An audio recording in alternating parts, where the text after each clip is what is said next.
This is Land of Havilah, Exodus 11. At the end of the 9th plague, Pharaoh threatened Moses with death. Now, verse 1. Yahweh said to Moses, I'll bring yet one more plague on Pharaoh and on Egypt. Afterwards he will let you go. When he lets you go, he will surely thrust you out altogether. Speak now in the ears of the people, and let every man ask of his neighbor and every woman of her neighbor jewels of silver and jewels of gold. Yahweh gave the people favor in the sight of the Egyptians. Moreover, the man Moses was very great in the land of Egypt, in the sight of Pharaoh's servants, and in the sight of the people.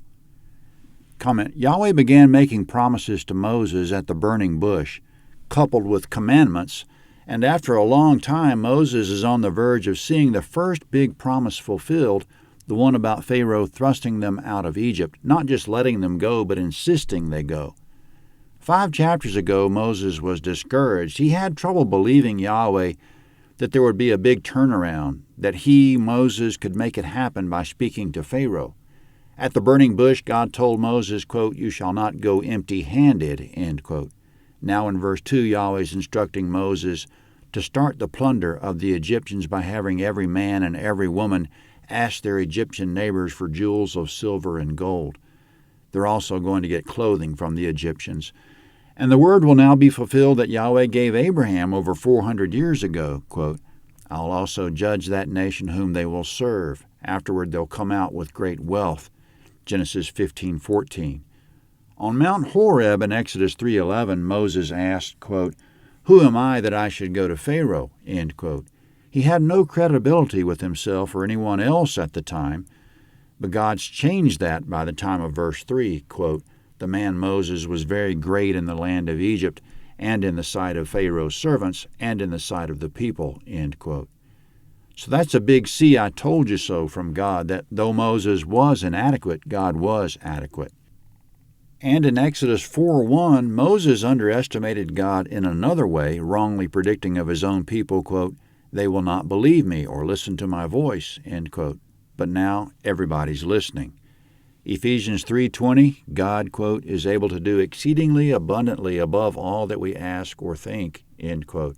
And he's certainly done exceedingly abundantly above what Moses thought, above what Israel thought, and above what Pharaoh and his magicians thought. The last thing Pharaoh said to Moses was, Be careful to see my face no more, or you shall die. Moses said, You've spoken well, I'll see your face no more. Therefore, what Moses is about to say to Pharaoh coming up, he must have said before he walked out of that last meeting. Verse 4.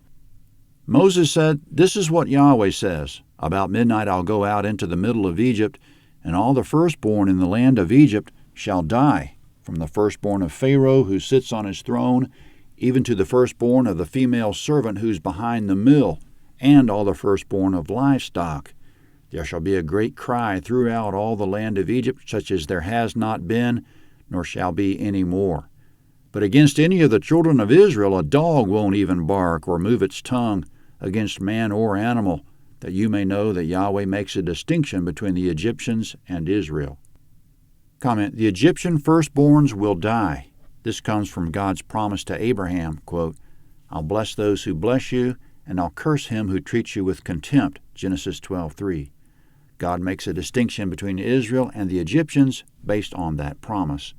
It's time for God to make the distinction manifest, quote, that you may know that Yahweh makes a distinction, as verse 7 says. Some people have difficulty accepting that God will judge, but He is the judge.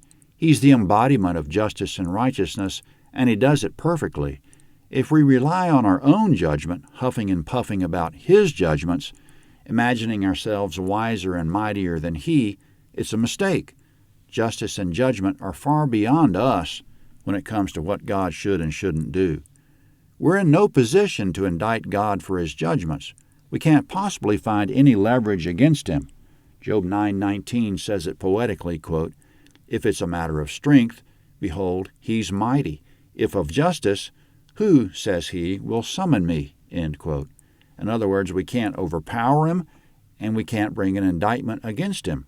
If we want to take Him to court, who will be the judge of that court, and who will make Him answer the summons? Coming up, Moses continues his parting words to Pharaoh, telling him what the result will be when the firstborns of the Egyptians die. Verse 8, "All these servants of yours will come down to me and bow down themselves to me, saying, 'Get out with all the people who follow you,' and after that I'll go out." He went out from Pharaoh in hot anger. Comment, Moses says, all your servants are going to come to me, bow down, and beg us to leave. Then we'll leave. We won't be asking your permission, and we won't need it because nobody will be willing to stop us. Verse 9. Yahweh said to Moses, "Pharaoh won't listen to you, that my wonders may be multiplied in the land of Egypt." Moses and Aaron did all these wonders before Pharaoh, and Yahweh hardened Pharaoh's heart, and he didn't let the children of Israel go out of his land. Comment, 9 plagues didn't do it. God won't hesitate any more to deliver the final blow. Exodus 12's next at landofhavilah.net, Exodus 12.